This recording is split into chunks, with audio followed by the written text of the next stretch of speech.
हर पल मेरी याद तुम्हें तड़पाएगी। मैं जागूंगा नींद तुम्हें ना आएगी।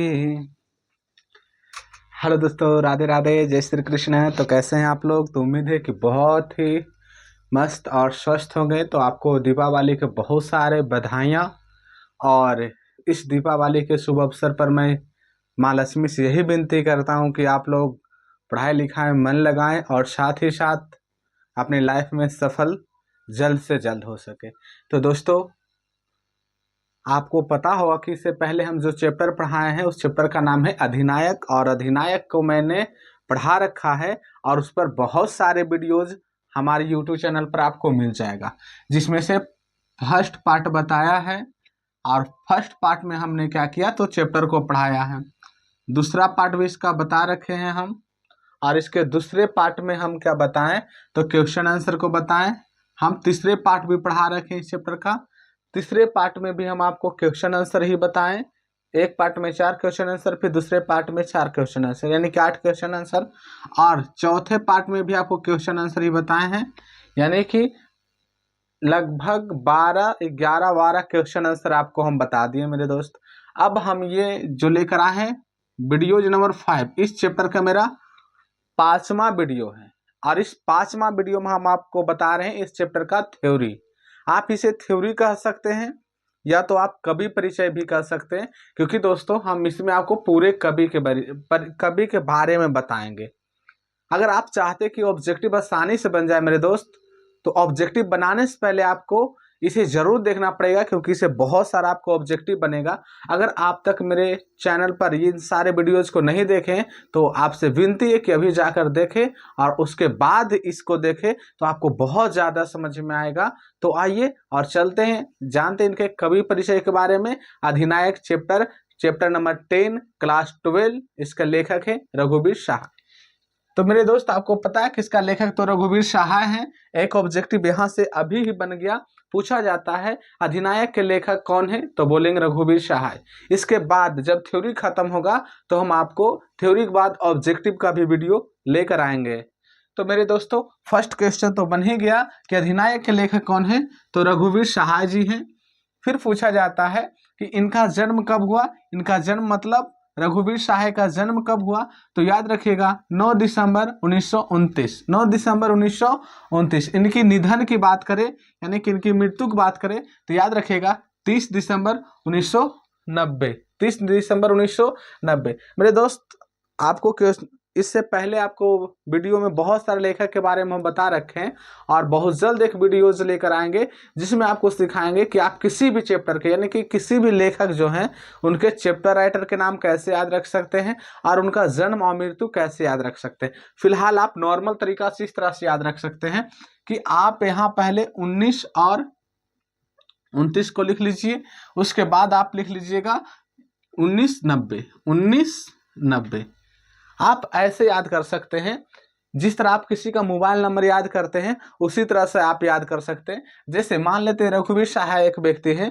और उनका मोबाइल नंबर हमें याद रखना है, तो हम ऐसे याद रख सकते हैं 1929 1990। 1929 1990 किनका मोबाइल नंबर है जी, तो याद रखिएगा रघुवीर शाह का। तो इससे आपको डबल ऑब्जेक्टिव बनेगा 1929, यानी कि ये जन्म हो गया। और यहाँ से फिर आ जाते हैं 1990, ये इनकी मृत्यु हो जाएगी। और तीसरा ऑब्जेक्टिव अगर पूछे आपको कि रघुवीर शाह के जन्म कब हुआ, तो आप मोबाइल नंबर के जिसे याद किए होंगे 1929 में। अगर पूछ दे मृत्यु कब हुई, 1990 में। अगर पूछ दे कितने सालों तक जीवित रहे, तो आप क्या कीजिएगा 1990 में से 1929 घटा दीजिएगा। और 1990 में से आपको 1990 में से 1929 घटाने के बाद आपका जो यहाँ आंसर आता है वही यहाँ क्या हो जाता है, तो इनका हो जाता है जीवन काल। जैसे कि आप इसको अगर घटाना चाहते तो यहाँ एक बच्चा और यहाँ 6, ये तो कैंसिल हो जाएगा इधर का, यानी कि इनका जीवन काल 61 सालों का रहा। कितने सालों का रहा, 61 सालों का। तो आप दोस्तों जन्म मृत्यु आप प्रत्येक चैप्टर को इस तरह से याद कर सकते हैं, जैसे हमने इसका याद बताया कि रघुवीर शाह का आपको मोबाइल नंबर ऐसे रखेगा 1929 1990। 1929 1990 1929 1990। 1929 क्या हो गया जन्म, और 1990 क्या हो गया मृत्यु। और तीसरा ऑब्जेक्टिव क्या बनेगा, जब पूछे रघुवीर सहाय कितने सालों तक जीवित रहे, तो आप मृत्यु में से जन्म को माइनस कर दीजिएगा, यानी कि 1990 में से घटा दीजिएगा किसको, 1929, आपका जीवन काल निकल जाएगा। तीसरा ऑब्जेक्टिव इससे बन जाएगा। तो मेरे दोस्त आगे लेकर चलते हैं। पूछते इनका जन्म स्थान, इनका जन्म स्थान कहाँ है, तो मेरे दोस्त इनका जन्म स्थान लखनऊ है, और जो उत्तर प्रदेश में पड़ता है, और उत्तर प्रदेश को हम लोग शॉर्ट में यूपी भी कहते हैं।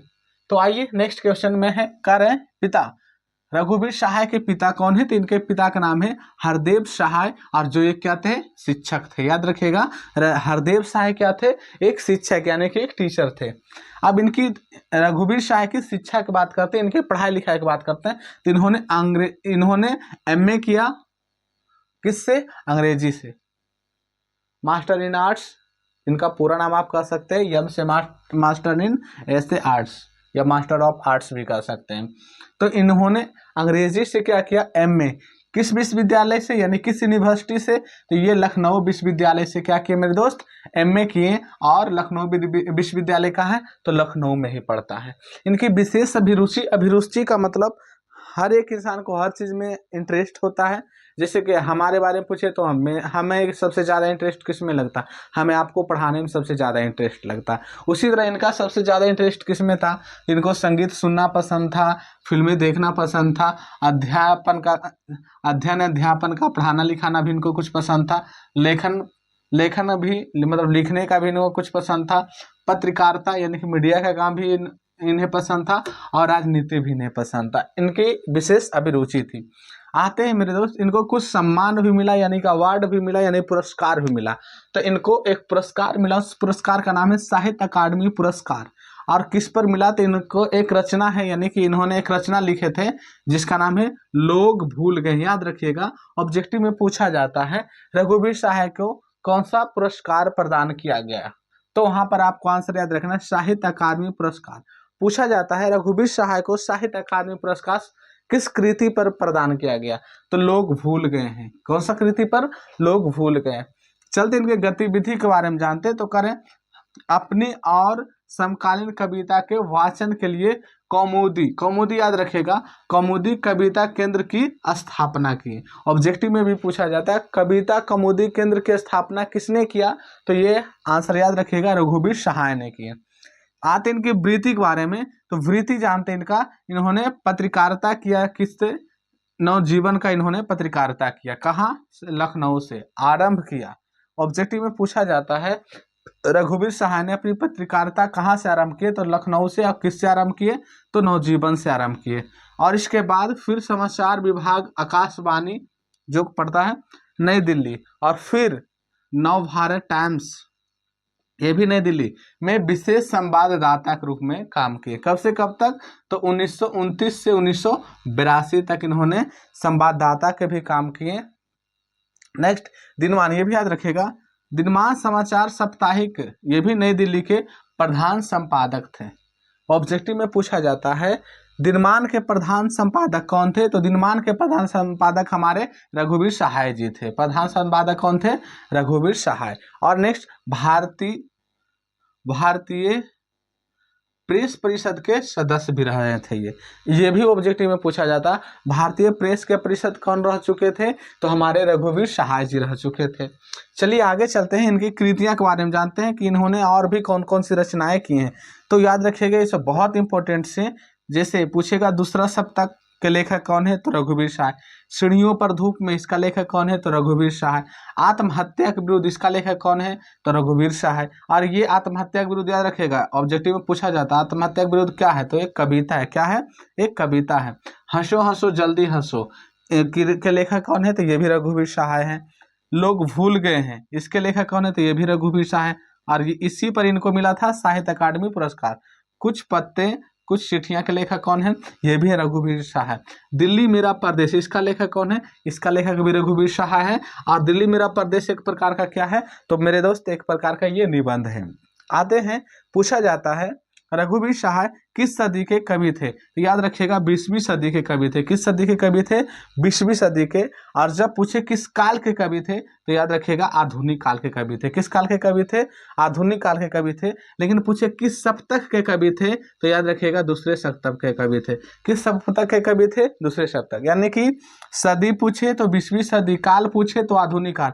आपको बता देते हैं कि हम एक वीडियो यूट्यूब पर डाल रखे हैं जिसमें हम सारे लेखक के बारे में बता दें कि कौन से लेखक किस काल के कवि हैं। तो ये हमारे रघुवीर शाह आधुनिक काल के कवि हैं। सप्तक पूछे किस सप्तक के कवि, तो याद रखिएगा दूसरा सप्तक के कवि हैं। हाँ, पूछा जाता है अधिनायक कैसी कविता। जब कविता पूछे कि ये अधिनायक कैसी कविता है, तो याद रखिएगा व्यंग प्रधान। क्या याद रखिएगा? व्यंग प्रधान कविता है। कैसी कविता है? तो व्यंग प्रधान। हाँ, ये भी पूछा जाता है अधिनायक कौन है? अधिनायक कौन है? तो याद रखिएगा सत्ताधारी वर्ग। अधिनायक किसको कहा गया मेरे दोस्त? तो सत्ताधारी वर्ग को क्या कहा गया है? अधिनायक।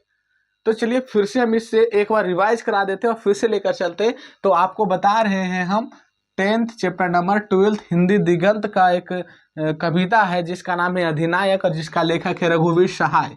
और रघुवीर सहाय का जन्म हुआ है 9 दिसंबर 1929 में और इनकी मृत्यु यानी निधन 30 दिसंबर 1990 में हुआ। बात करें तो कितने सालों तक जीवित रहे, तो ये देखिए यहाँ पर माइनस करके बता दिए 61 सालों तक ये जीवित रहे। इनके पिताजी थे, इनको पिताजी का नाम था हरदेव सहाय जो एक शिक्षक थे। इनकी पढ़ाई लिखाई की बात करते तो इन्होंने अपना पढ़ाई लिखाई MS किया और अंग्रेजी में किया, लखनऊ विश्वविद्यालय से किए। और ये लखनऊ विश्वविद्यालय कहाँ पड़ता है मेरे दोस्त? तो लखनऊ में ही पड़ता है। इनकी अभिरुचि यानी कि इंटरेस्ट क्या चीज़ में इनको था, तो आपको बता दिए संगीत सुनना, फिल्में देखना, अध्ययन करना, पत्रकारिता करना, राजनीति करना, इस सभी में इनकी अभिरुचि थी। आपको बताए हैं इनको एक सम्मान भी मिला यानी कि इनको एक पुरस्कार दिया गया। उस पुरस्कार का नाम है साहित्य अकादमी पुरस्कार। और किस पर, किस कृति पर? तो लोग भूल गए हैं। मतलब ये लिखे थे इन्होंने और इसी पर इन्हें क्या मिला? पुरस्कार मिला। इनकी गतिविधि के बारे में हम आपको ऑलरेडी बता दिए कि इन्होंने कौमुदी कविता के केंद्र की स्थापना की। ये याद रखिएगा, ये भी काफ़ी इंपॉर्टेंट से है। और इनकी वृत्ति के बारे में पहले ही बता दिए कि इन्होंने अपनी पत्रकारिता की शुरुआत नवजीवन से किया जो कि लखनऊ से। उसके बाद इन्होंने समाचार विभाग आकाशवाणी नई दिल्ली में भी काम किया। और दिनमान याद रखिएगा, मेनली रूप से पूछा जाता है। दिनमान एक साप्ताहिक समाचार पत्र था। साप्ताहिक देखो, मासिक समाचार पत्र उसे कहते हैं जो महीने में आता है पत्रिका, उसको मासिक कहते हैं। जो सप्ताह में आता है उसको साप्ताहिक कहते हैं। और जो वर्ष में एक बार आता है उसे वार्षिक कहते हैं। और आपको अगर नहीं पता चल रहा पत्रिका क्या है, ये वृत्ति क्या है, कृति क्या है, तो इन सभी पर आपको साइड से एक वीडियो बनाएंगे जिसमें आपको बताएंगे वृत्तियाँ क्या होता है, कृतियाँ क्या होता है, इन सभी के बारे में हम डिटेल्स से उसमें बताएंगे। दोस्त आपको घबराने की जरूरत नहीं है, जब ठान लिए तो आपका साथ एग्जाम तक हम निभाते ही रहेंगे। चलते हैं, जानते हैं इनकी कृतियाँ क्या है। तो याद रखिएगा इन्होंने बहुत सारे कृतियाँ लिखे हैं, ये ऑब्जेक्टिव में पूछा जाता है। जैसे याद रखिएगा दूसरा सप्तक सीढ़ियों पर धूप में आत्महत्या, दूसरा सप्तक सीढ़ियों पर धूप में आत्महत्या, दूसरा सप्तक सीढ़ियों पर धूप में आत्महत्या, 3 को इस तरह याद रखिएगा। उसके बाद फिर ऐसे याद रखिएगा हंसो हंसो जल्दी हंसो, हंसो हंसो जल्दी हंसो, लोग भूल गए हैं, हंसो हंसो जल्दी हंसो, लोग भूल गए। अगर आपको कोई भूल जाता तो आप हंसिए, और क्या कर सकते, कुछ भी नहीं। तो याद रखिएगा लोग भूल गए हैं तो हमें क्या करना है? हंसना है। और आत्महत्या के विरुद्ध, ना कि हमें आत्महत्या करना बल्कि उसके विरुद्ध रहना है, ऐसे आप याद रखिएगा। और सीढ़ियों पर एकदम धूप का मजा लेते रहिए, दूसरा सप्ताह तीसरा सप्ताह जब तक हो। हाँ, नेक्स्ट कुछ पत्ते कुछ चिट्ठियाँ, अब उसके नाम से लिखते रहिए, कुछ पत्ते लिखे कुछ चिट्ठियाँ लिखे, नहीं तो चल जाए दिल्ली का माल है परदेश, यानी कि दिल्ली मेरा परदेश है। इसका लेखक कौन है? निबंध है। चलो मेरे दोस्त आते हैं, पूछा जाता है ये कैसी कविता है, तो ये व्यंग प्रधान कविता है। काल के बारे में पूछे तो ये किस काल के कवि हैं? आधुनिक काल के कवि हैं। किस सप्ताह के कवि हैं? तो दूसरा सप्ताह के कवि। अधिनायक कौन है? तो सत्ताधारी वर्ग। तो मेरे दोस्त इस चैप्टर का थ्योरी यहाँ पर समाप्त होता है। जैसे कि आपको पता है कि हम आपको 12th का इंटर में आपकी तैयारी करा रहे हैं हिंदी और इंग्लिश का। अगर आपकी तैयारी अभी भी ठीक ठाक से नहीं हो रही है तो आप मेरे चैनल को लाइक और सब्सक्राइब करें। सब्सक्राइब करने के लिए इसलिए कहते हैं, सब्सक्राइब करने से क्या होता है, आप हमारे दिल से दिल में जुड़ जाते हैं और हम दोनों के बीच नज़दीकियाँ फासला बहुत कम हो जाता है। मेरे दोस्त अगर आप हिंदी और इंग्लिश बेहतर तरीका से पढ़ना चाहते हैं तो आप हमारे चैनल पे जुड़े रहें। हम पर डे आपको वीडियो एक डालते रहते हैं और चैप्टर बाय चैप्टर और सारे चैप्टर को हम लाइन बाय लाइन पढ़ाते रहते हैं। अगर आपको कोई डाउट रहेगा तो आप मैसेज कीजिएगा, कमेंट बॉक्स में ज़रूर लिखते जाइएगा। अगर कहीं आपको हमसे कुछ सीखवा सिखाते तो मेरा प्रयास रहेगा कि उसमें हम बदलाव लाएँ, उसमें हम सुधार लाएँ। हाँ, एक स्टूडेंट मेरे बार बार पूछते रहते कि सर, हम अक्सर देखते हैं आपका वीडियो, बहुत कम मुस्कुराते हैं, आप मुस्कुरा के वीडियो बनाइए तो बहुत अच्छा रहता है। आखिर आप इतना उदास क्यों वीडियो बनाते हैं? बीच बीच में आप थोड़ा बहुत सॉन्ग भी गाते हैं तो एकदम सैड सॉन्ग क्यों गाते हैं? तो मेरे दोस्त, हम कोई सिंगर नहीं है और मेरा गला भी बेकार ही है। बस कभी इंटरेस्ट के लिए सॉन्ग को थोड़ा सा गुनगुना देते हैं, इसमें सॉन्ग की प्रधानता नहीं है, हमारी स्टडी की प्रधानता है। क्योंकि मेरे दोस्त, मेरा मकसद सॉन्ग गाना नहीं है, अब मेरा मकसद आपको पढ़ाना है। वो तो थोड़ा सा इंटरेस्ट के लिए, मनोरंजन के लिए कभी काल हो जाता है। और जो हमसे पूछे थे कि आप मुस्कुरा कर वीडियो क्यों नहीं बनाते हैं, तो मेरे दोस्त, एक्चुअली कुछ होता है ना, लाइफ में कुछ ऐसा ठोकर लगता है ना, जिसके बाद इंसान मुस्कुराना भूल जाता है। समय के अनुसार से सब बदल जाएगा। तब तक बने रहिए आप हमारे यूट्यूब चैनल पर। तब तक आपके राधे राधे, जय श्री कृष्णा। तो मेरे दोस्त, आप मुस्कुराने पर ध्यान नहीं दीजिए। कहा जाता है बिंदास मुस्कुराओ क्या गम है। अरे बिंदास मुस्कुराओ क्या गम है, जिंदगी में टेंशन किसको कम है। अरे अच्छा और बुरा तो केवल भ्रम है, जिंदगी का नाम ही कभी खुशी तो कभी गम है। मेरे दोस्तों, कभी खुशी तो कभी गम है। Thank you.